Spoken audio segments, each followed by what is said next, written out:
आपल्या चॅनलवरती सर्वांचं अगदी मनापासून स्वागत आहे. तर आज आहे ज्येष्ठ दर्श अमावस्या.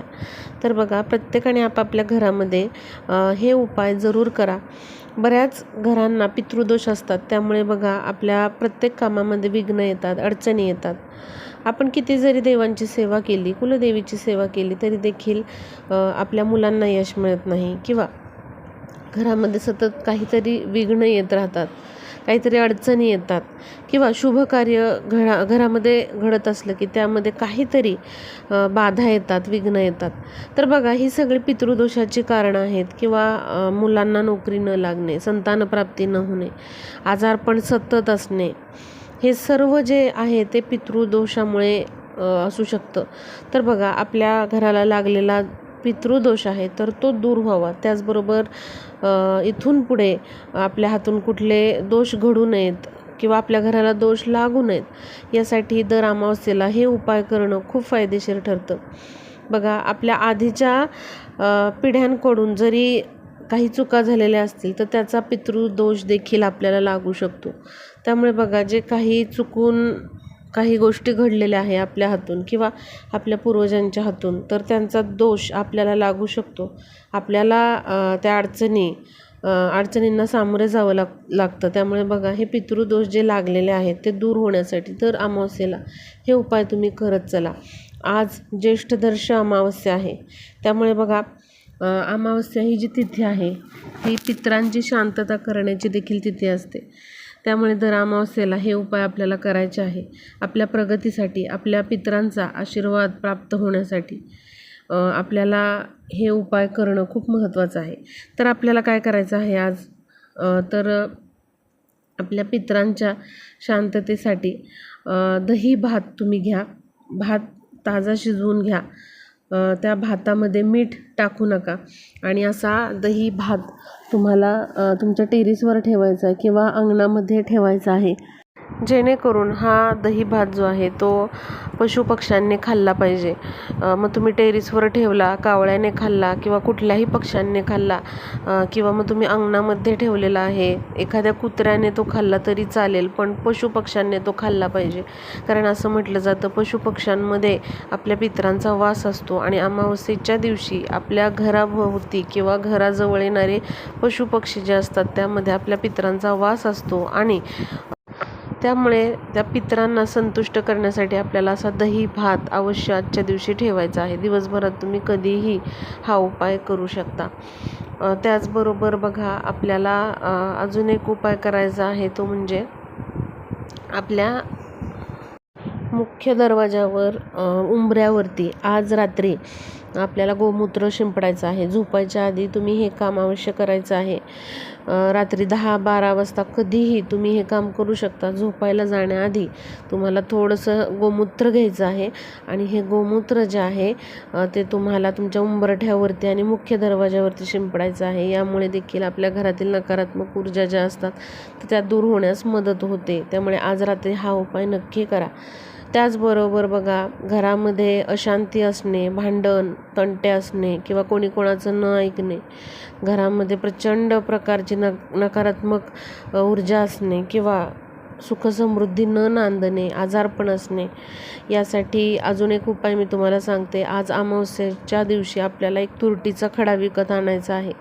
छोटा असला तरी चालेल आणि तो तुरटीचा खडा तुम्हाला काचेच्या किंवा मातीच्या भांड्यामध्ये ठेवायचा आहे आणि असा हा तुरटीचा खडा आपल्याला बाथरूममध्ये ठेवायचा आहे. बाथरूमची जी खिडकी असते त्यामध्ये तुम्ही ठेवू शकता. तर बघा, अशा प्रकारे जेव्हा आपण अमावस्येच्या दिवशी तुरटीचा खडा आपल्या बाथरूममध्ये ठेवतो तेव्हा काय होतं, जी मोठ्या प्रमाणामध्ये नकारात्मक ऊर्जा बाथरूमच्या एरियामधून येत असते तर ती ही तुरटी जी आहे ती खेचून घेते आणि घरामध्ये नकारात्मक ज्या लहरी पसरतात तर त्या कमी होतात. बघा, पुढच्या अमावस्येला तुम्हाला हा तुरटीचा खडा जो आहे आधीचा तो फेकून द्यायचा आहे आणि त्याच वाटीमध्ये तुम्ही नवीन तुरटीचा खडा ठेवायचा आहे. घरामध्ये खूप प्रकारच्या अडचणी असतील तर तुम्ही दर अमावस्येला हा उपाय नक्की करत चला. त्याचबरोबर अमावस्ये दिवशी दानधर्म करायला विसरू नका. आज अमावस्याच आहे, त्यामुळे आज तुम्ही अन्नदान करू शकता, वस्त्रदान करू शकता. एखाद्या गरजू व्यक्तीला तुम्ही हे नक्की करा. कारण अन्नदानापेक्षा कुठलंच मोठं पुण्य नाही. अन्नदान जेव्हा तुम्ही करता तेव्हा कितीतरी पितृदोष तुमचे दूर होतात. त्यामुळे दर अमावस्येला तुम्ही असे दान करत चला.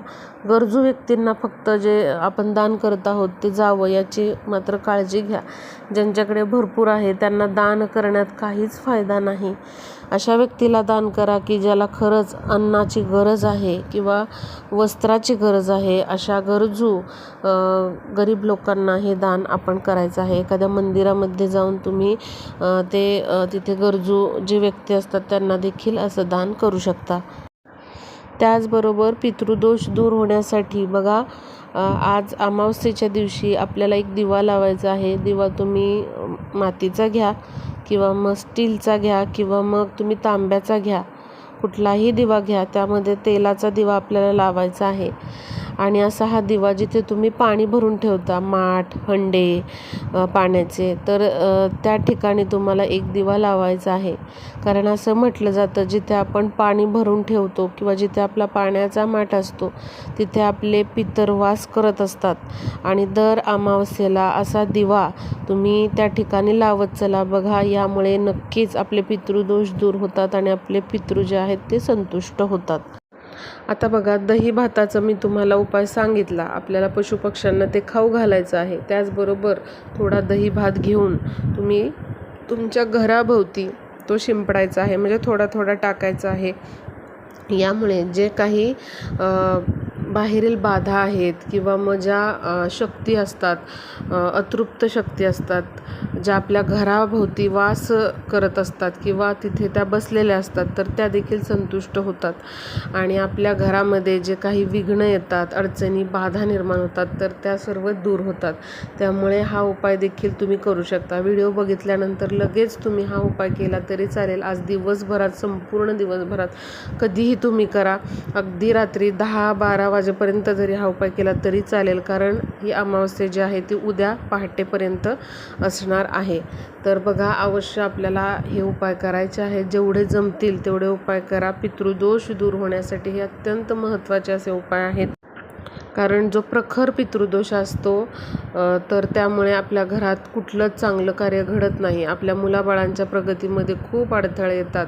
त्यामुळे हे उपाय केल्यामुळे खूप पितृदोष आपल्या घराला लागलेले कमी होतात. त्यामुळे बघा, हे जे काही उपाय आहेत अगदी साधे सोपे आहेत. दर अमावस्येला करत चला. याने नक्की आपल्या घरामध्ये खूप चांगला फरक पडतो. जेवढे जमतील तेवढे करा उपाय. आणि दुसऱ्यांनाही तुम्ही हे सांगा उपाय, की ज्यांना खरंच त्रास होत आहे पितृदोषाचा किंवा ज्यांच्या घरामध्ये कुठल्याच प्रकारचं यश त्यांना मिळत नाही आहे किंवा अडचणी येत आहेत, तर त्यांना देखील तुम्ही हे उपाय सांगा किंवा हा व्हिडिओ तुम्ही शेअर करू शकता.